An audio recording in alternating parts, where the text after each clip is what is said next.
गोविंद जय जय गोपाल जय जय गोविंद जय जय गोपाल जय जय राधा रमण हरि गोविंद जय जय श्री राधा रमण हरि गोविंद जय जय बोलो वृंदावन बिहारी लाल की जय। ओम नमो भगवते पुराण पुरुषोत्तमाय। ओम जयति पराशर सूनु सत्यवती हृदय नंदनो व्यासो यस्यास्य कमलगल्तम वाग्मय ममतं जगत्पेवती विश्वसर्ग विसर्गादि नवलक्षण लक्षतम श्री कृष्णाक्षम परम धाम जगद्धाम नमामि तत् हृदयस्य प्रेरणया प्रवर्तितोऽहं वराहरूपोऽपि तस्य हरेः पदकमलं वन्दे श्री चैतन्यदेवस्य वन्देऽहं श्रीगुरो श्रीचरणं श्रीगुरुं वैष्णवांश्च श्रीरूपं साग्रजातं सहगण रघुनाथान्वितं तं सजीवं साद्वैतं सावधूतं परिजन सहितं श्री कृष्ण चैतन्य देवं श्री राधा कृष्ण पादान सहगण ललिता श्री विशाखान्वितांश्च आजानुलंबित भुजौ कनकावदातौ संकीर्तनैकपितरौ कमलायताक्षौ विश्वम्भरौ द्विजवरौ धर्मपालौ वन्दे जगत्प्रियकरौ करुणावतारौ नारायणं नमस्कृत्य नरं चैव नरोत्तमम् देवीं सरस्वतीं व्यासं ततो जयमुदीरयेत् वाञ्छाकल्पतरुभ्यश्च कृपासिन्धुभ्यैव च पतितानां पावनेभ्यो वैष्णवेभ्यो नमो नमः। हे श्री सनातन प्रभो करुणाम्बुराशे हे रूप दुर्गति जनैक दयावलोको हे भट्टी उपसुमते रघुनाथ दासो श्री जीव में पूर्णमंदमते दयांद्रा तुलसी काननम यत्र यत्र पद्मवनानि च पुराण पठनम यत्र तत्र सन्निहितो हरि। बोलो वृंदावन बिहारी लाल की जय। परम मंगल श्री दाम के कौमुदी श्री युगल सरकार उनमें आपस में बहस हो रही है। श्याम सुंदर प्रिया जी को रोक करके दान घाटी के ऊपर दान दे रहे हैं। घाटी का श्री स्वामी ने अपने मस्तक पर कलश रख करके भागुरी ऋषि ने एक यज्ञ किया है। उस यज्ञ में घृत पहुंचाने के लिए जा रही हैं और श्याम सुंदर ने बीच में ही उनको रोक करके दान दिया। उस समय श्री प्रिया ये कह रही हैं, बोले श्याम सुंदर अभी तक हम मौन थी, परंतु चंदन को भी यदि कोई अत्यंत घिसे तो उससे भी अग्नि उत्पन्न हो जाती है। इसलिए अब हमको कहना पड़ रहा है कि आप हमको उल्टा कर दो, हम आपको कर नहीं देंगे, आप हमको कर दो। और उसमें श्री नारदी मुखी जी और श्री वृंदा जी ये दोनों मिल करके श्री राधा रानी के राज्याभिषेक की जो अपूर्व लीला उसका वर्णन कर रही हैं कि श्री राधिका का राज्याभिषेक जिस समय उमराव गांव में हुआ, उमराई में हुआ, छत्रवन में हुआ श्री श्याम सुंदर का राज्याभिषेक, और उमराव जो है उसमें हुआ श्री किशोर जी का राज्याभिषेक। और हमारे ब्रजवासियों के बीच में अभी भी एक प्रसिद्धि है कि यदि छाता में पहले वर्षा हो तो खेती का चौपट हो जाता है, और यदि उमराई में वर्षा हो तो बहुत बढ़िया खेती होती है। यह अभी प्रसिद्धि है। राजा राधारानी का राज्याभिषेक हुआ वो उमराई में, उसी लीला का श्री नांदी मुखी जी वर्णन कर रही हैं।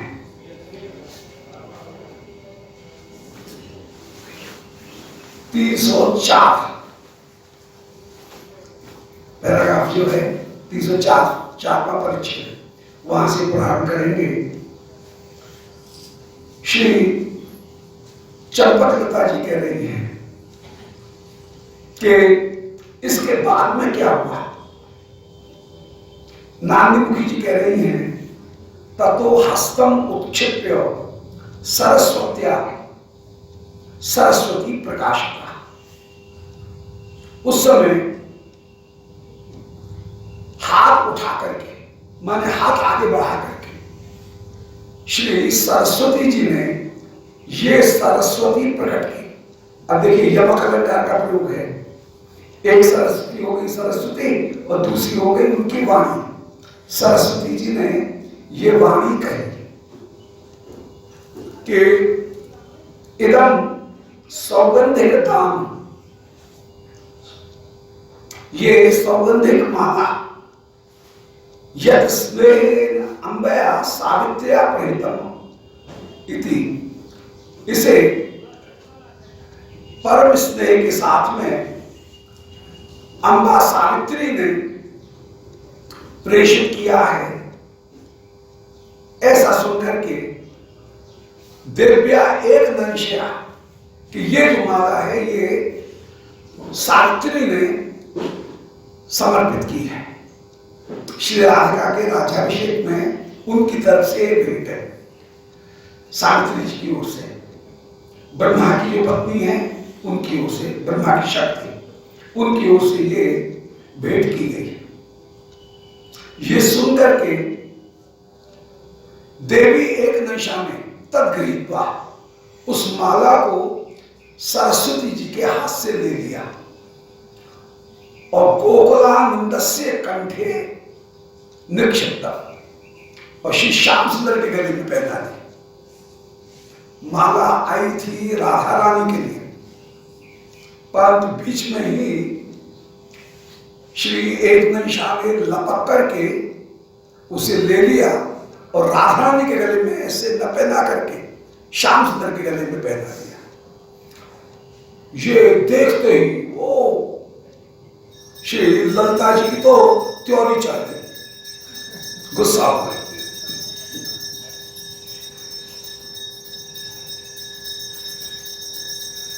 और ततो नर्म सुस्मेर मुख्या, उस समय परिहास में, नर्म माने परिहास, उसमें सुस्मेर मुख्या जिनके मुख पर हंसी आ रही है, ऐसी मेहर दुरित्रया, मेहर माने सूर्य, सूर्य की पुत्री अर्थात श्री यमुना। यमुना जी मुस्कुराने लगी और यमुना ने व्याहता ये कहा कि अहो धर्म विस्मरणे कर्मठता बंधुजन स्नेहानाम, कि बंधुजनों का प्रेम होता ही ऐसा है कि वे धर्म को भी भुला देते हैं।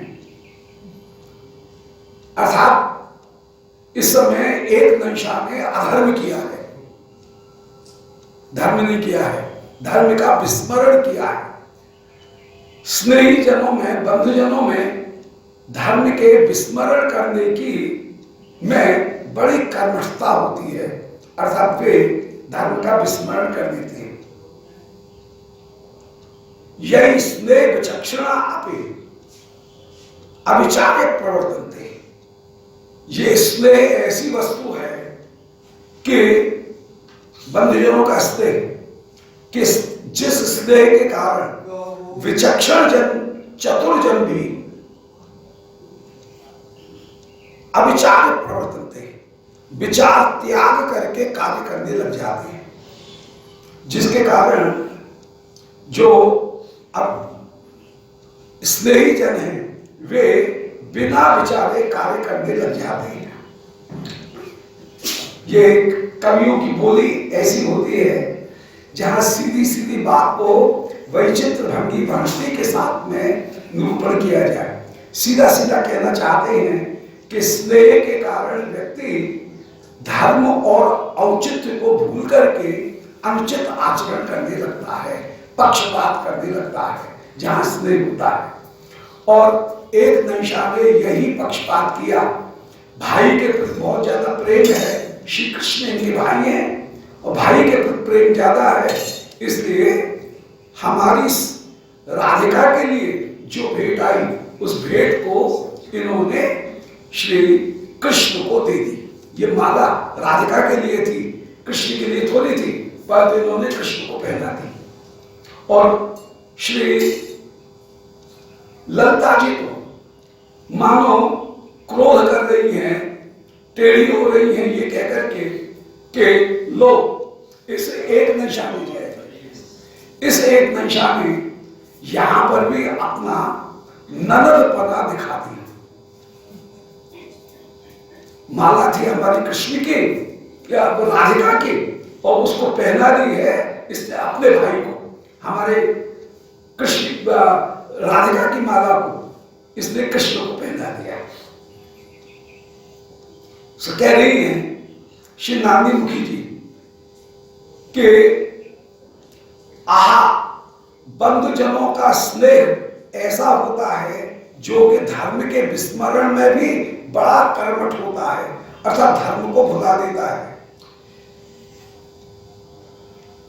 इस बंधुजनों के स्नेह के कारण, इन स्नेहों के कारण जो विचक्षण जन है, चतुर जन है, वे भी अविचार्य प्रवृत्ति बिना विचार किए कार्य करने लग जाते हैं। अर्थात इसका ये कार्य अविचार पूर्वक ही है। इत समाकर्ण्यो बिंदवासिन्या भरता। ये सुनकर के श्री एक नंशा जी जवाब देती हुई बोली। बिंदवासिनी श्री एक नंशा, एकानंशा माने एका माने सर्वश्रेष्ठ, अनंशा माने जो कृष्ण से भिन्न नहीं है, कृष्ण की स्वरूप होकर के विराजमान, वे बिंदवासिनी उस समय कहने लगी यमने काखल त्वया अविचार अविष्टा। अरे यमुना तेने क्या अविचार देखा? तत्श्रुत्वा यमुनाया भरत। इस बात को सुनकर के अब श्री यमुना जी कह रही हैं कि अविचार की बात ही है कि देवी हे एक निशा अस्मत् भगिन्या राधिकाया सौगंधिक माला कस्मात् त्वया आत्मभ्रातृ दत्ता। कि हमारी बहन श्री राधिका के लिए कोई माला आई और उस माला को, सौगंधिक माला को तुमने अपने भाई कृष्ण को दे दिया। इति बेसंत्या, ऐसा प्रयास करती हुई देव्या कंठा चार हारेण साधन उत्तारे ताम दिव्य सौगंधिक मालाम प्रिय सखी कंठे निक्षिप्त्या संचिता। ऐसे जिस समय कहा उस समय श्री एक नंशा जी तुनक गए और तुनकती हुई, नारासी होती हुई बोले अच्छी बात है बाबा, लो तुम्हारी माला तुम्हारे भाई को दे देते हैं, तुम्हारी माला तुम्हारी बहन को दे देते हैं, हमने पहना दी, गलती हुई। ऐसे तुनकसी हुई, कुछ नाराजगी दिखाती हुई श्री एक नंशा ने, देव्या माने एक नंशा ने कंठाचार हारेण साधन उतारे, उस सौगंधिक माला को एक हार के साथ में श्री कृष्ण ने जो हार पहन रखा था उस हार के साथ में उतार दिया। माला भी उतारी और उसके साथ में हार भी उतार दिया और हार उतार करके दिव्य सौगंधिक माला प्रिय सखी कंठे निक्षिप्ता। उस सौगंधिक माला को तो श्री राधा रानी के कंठ में पहना दिया। श्याम सुंदर के हार और माला, इन दोनों को इन्होंने श्री राधा रानी के कंठ में पहना दिया। ये कहते हुए लो तुमको संतोष नहीं है, हमारी इतनी सी बात पर नाराज हो गई, लो तुम्हारी बहन की चीज तुम्हारी बहन को पहनाते, ऐसा कहकर पहना दिया। और सब सखी उस समय ताली बजा रही है, खूब आनंदित हो रही है कि आज श्री श्याम सुंदर के कंठ की माला श्री राधिका को और राधिका के कंठ की माला श्री श्याम सुंदर को आगे पहनाई जाएगी। और कह रही हैं ये तुनकते हुए कहते हुए कि अरे ग्रहण आत्मनो माला, लो हमें नहीं चाहिए तुम्हारी माला, अपनी माला को ग्रहण करो, ऐसा कहकर के राधा रानी के गले में पहना दिया। विशाखा बोली फिर क्या हुआ? कृष्ण मुस्कुरा रहे हैं। श्री विशाखा कह रही हैं अब कृष्ण मुस्कुरा रहे हैं, ये क्या? इसमें बड़ा भाव छुपा हुआ है। और भाव ये है कि उस माला को, मेरी माला को राधिका को पहनाया गया, इससे ये सिद्ध हुआ कि श्री राधिका मेरी रानी, मेरी महर्षि, मैं वृंदावन का राजा हूं और मेरी महर्षि है, इसलिए मेरी प्रसादी माला श्री राधिका को पहनाई गई। माने वृंदावन के राज्य के ऊपर अपने आप बिना किसी प्रतिपत्ति के मेरा स्वामित्व तो अपने आप ही स्थापित हो गया। ये कृष्ण का कहने का मतलब कि पत्नी की जो संपत्ति है वो तो पति की अपने आप ही हो गई। पत्नी को दिया तो पत्नी की वस्तु अपने आप ही पति को हो जाएगी। तो श्री राधिका को दिया गया, मेरी माला राधिका को पहनाई गई। इसका मतलब है कि सभी की दृष्टि में राधिका मेरी प्रिया है और प्रिया की माला वो प्रिया की संपत्ति मेरी है, अतः श्री वृंदावन भी मेरी संपत्ति हो गया। ऐसे कृष्ण मुस्कुरा रहे हैं। ये आगे इसी बात को, इसी तर्क को देंगे कि वृंदावन के मालिक हम हैं। झगड़ा जो चल रहा है वो इस बात पर चल रहा है कि वृंदावन का राज्य किसका। श्री राधा रानी कह रही हैं कि वृंदावन का राज्य मेरा, कृष्ण कह रहे हैं कि वृंदावन का राज्य मेरा, संपूर्ण ब्रज का राज्य मेरा। इस बात को लेकर के ही यहां विवाद चल रहा है। श्री विशाखा कह रही हैं ततस्ततः, फिर इसके बाद में क्या हुआ?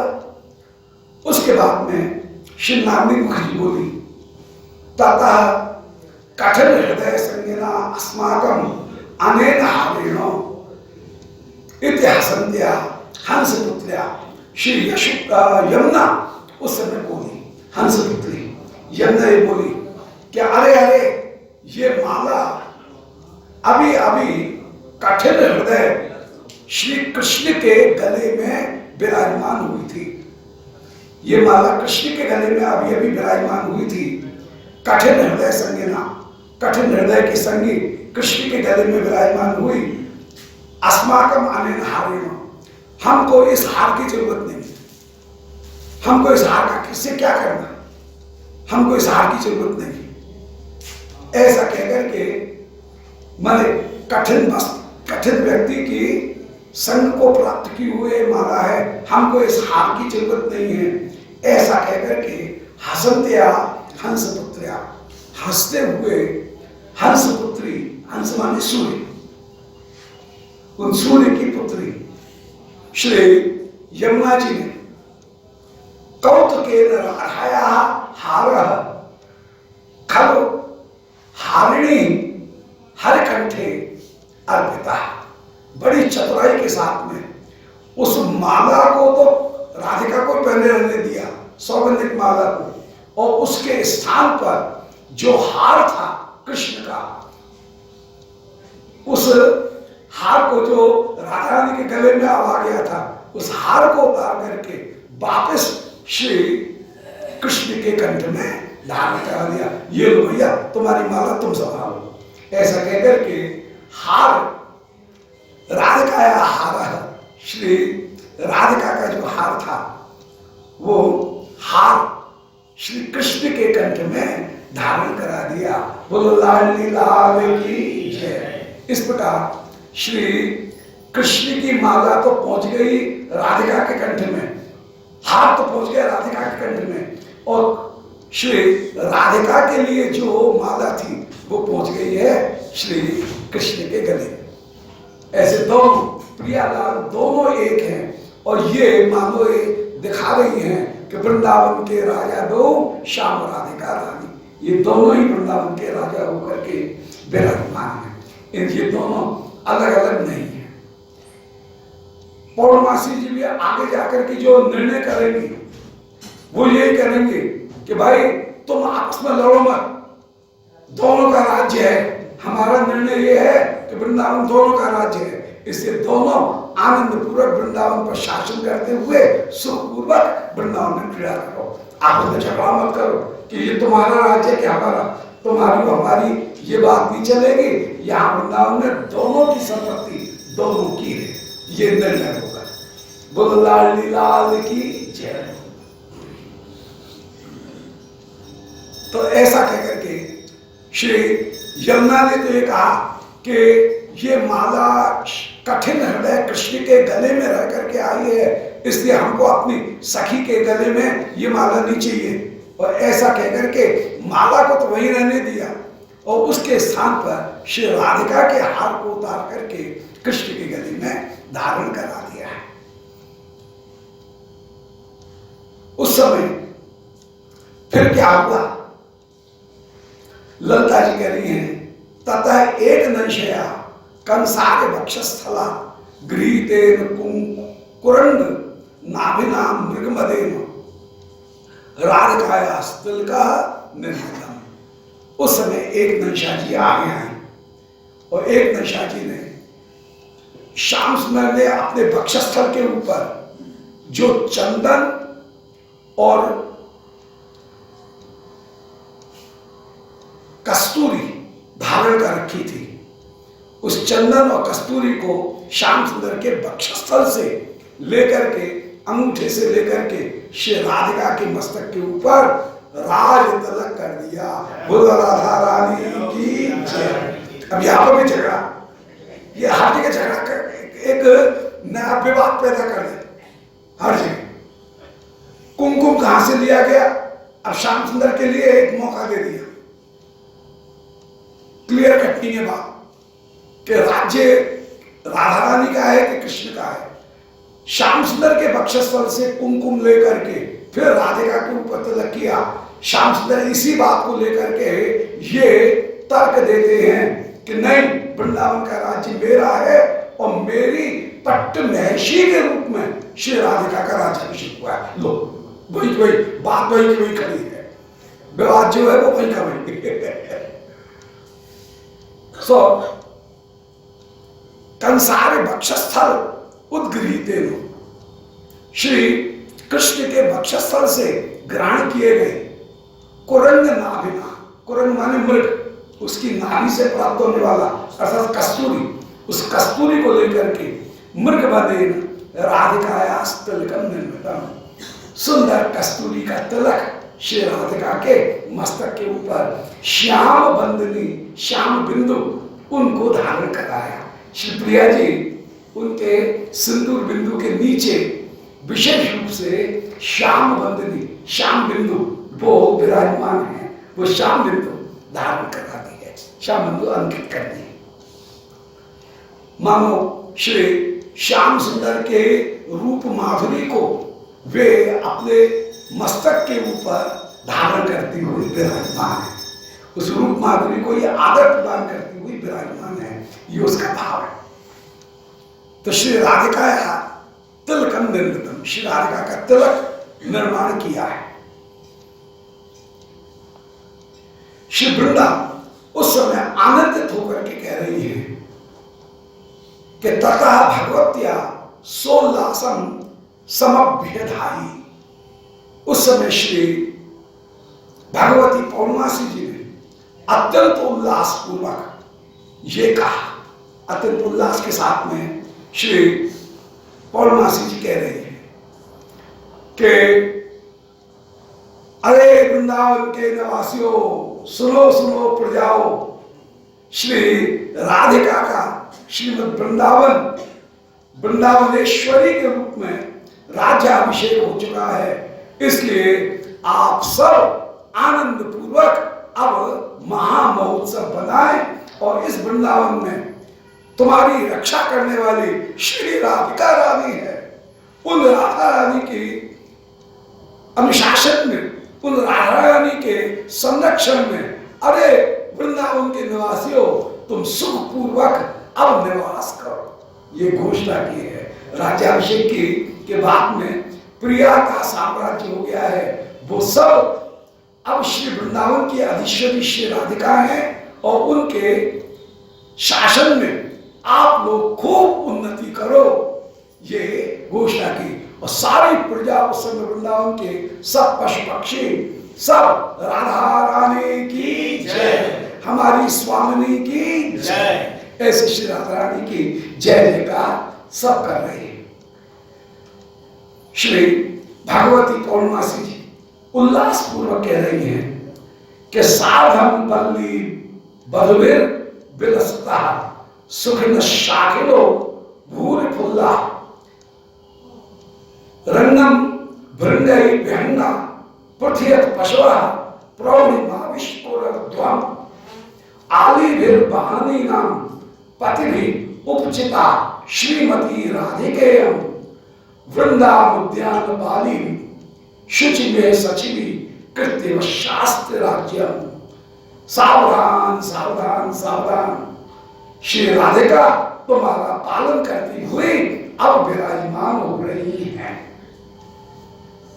साधन बल्ली बधूबी विलसत सुखिन साखना, वृंदावन के जितने भी शाखी, शाखी माने वृक्ष, वृंदावन के सारे वृक्ष सुखिना माने सुखी होकर के, भूरि फुल्ला अत्यंत अत्यंत प्रफुल्लित होकर के, बल्ली बधुवी साधन अपनी अपनी लता रूपी बधुओं के साथ विलसत आनंद पूर्वक विलास करें। वृंदावन के सुखी वृक्ष अपनी लता रूपी बधुओं के साथ आनंद पूर्वक अब विलास करें, क्योंकि अब उनको किसी का भय नहीं, उनकी रक्षा करने वाली श्री राधा रानी विराजमान है। वे राज्य के ऊपर, सिंहासन के ऊपर अधिरूढ़ हो चुकी है। तो साधन बल्ली बधू भी, साधन माने साथ, बल्ली बधू, बल्ली माने लता, लता रूपी बधुओं के साथ में विलसत माने आनंद करो, आनंद करो। सुखिन शाखना, अरे सुखी वृक्ष, भूरि फुल्ला अत्यंत आनंदित होकर के, रंगम भृंगई विहंगा प्रथयता, और अरे भृंगो, अरे भौराओ, उन भौरों के साथ में विहंगा जितने भी पक्षी हैं वे रंगम प्रथयता, भौरों के साथ में सारे पक्षी आनंद करते हुए विराजमान हो, रंग करते हुए विराजमान है। रंग का तात्पर्य है नृत्य। रंगम रागे रणे नृत्य। रंग शब्द के कोश में कई अर्थ किए गए। रंग माने रंग, कलर, लाल पीला पीला, रंग माने कलर, रंग। फिर राग, राग का तात्पर्य है आसक्ति। फिर रंग का एक अर्थ होता है रण, युद्ध, रंगम मान युद्ध करो। और रंग का चौथा अर्थ होता है नृत्य, रंगमंच जिस पर नृत्य किया जाए। तो यहां पर नृत्य के अर्थ में निरूपण कर रहे हैं। रंग शब्द का नृत्य अर्थ लिया गया है कि रंगम भृंगई विहंगा, पक्षीगण इस समय रंग करते हुए माने आनंद पूर्वक विलास करते हुए विराजमान हो, नृत्य करते हुए विराजमान हो। पशुवा प्रौढ़िम आविष्पुरध्वम, अरे पशुओं, तुम अब अपने प्रौढ़ी को, अपने बल को आविष्पुरध्वम आविष्कार करो।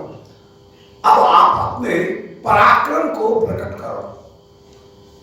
अरे पशुओं, तुम अपने पराक्रम को प्रकट करते हुए विराजमान हो।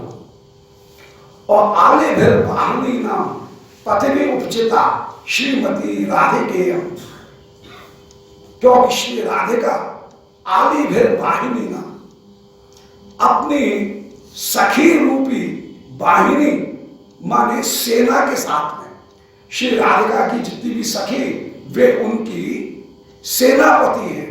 उन सेनापतियों के साथ में श्री राधिका वाहिनी नाम पति भी सेनापतियों, वाहिनी माने सेना, पति माने सेनापति, तो वाहिनी नाम पति भी सेनापतियों के साथ में आली रूपी सखी रूपी सेनापतियों के साथ में उपचिता सुपुष्ट होकर के ये राधिका श्रीमती राधिका यहाँ पर विराजमान है। वृंदावन उद्यान पाली शुच में शचिनी कृत्यो, और उन्होंने श्री वृंदावन को अपना मंत्री बनाया है। यहाँ पर बस श्री वृंदा जी उनको नियुक्त कर दिया सचिव के रूप में। जितनी भी सखी हैं उन सबों को सेना और सेनापति के रूप में, प्रजा के रूप में श्री जितने भी भृंग पशु पक्षी ये सब प्रजा हो गए, और जितने भी वृक्ष हैं वे सब प्रजा हो गए, और वृंदावन का वैभव वो ही कोश हो गया। तो कौटिल्य के अर्थशास्त्र में राज्य के जो 7 अंग निरूपण किए गए कि राजा, मंत्री, कोश, सेना, दुर्ग, प्रजा और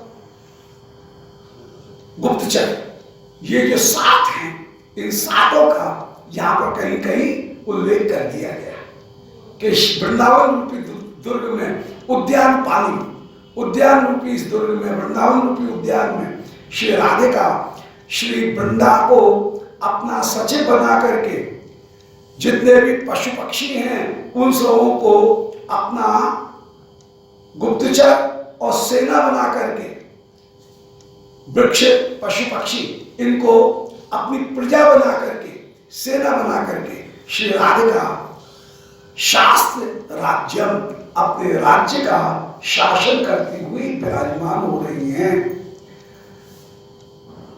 जो राष्ट्र है उस राष्ट्र के लिए 3 वस्तुओं की आवश्यकता होती है। 3 वस्तुएं जब मिलती हैं तब राष्ट्र या भावना उत्पन्न होती है। राष्ट्र का अर्थ एक भावना है। राष्ट्र माने भूमि, भू सीमा नहीं है, भू सीमा से कुछ अधिक है राष्ट्र का अर्थ, जिसमें 3 चीज हो तब जाकर के राष्ट्र की भावना उत्पन्न होती है। सबसे पहले निश्चित भूभाग, भूभाग की भी आवश्यकता है।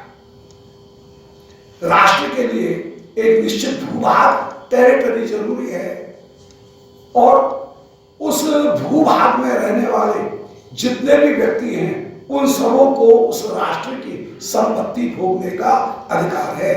माता भूमि पुत्रोहम पृथ्व्या, ऋग्वेद में कहा गया कि पृथ्वी माता है, मैं पृथ्वी का पुत्र हूं।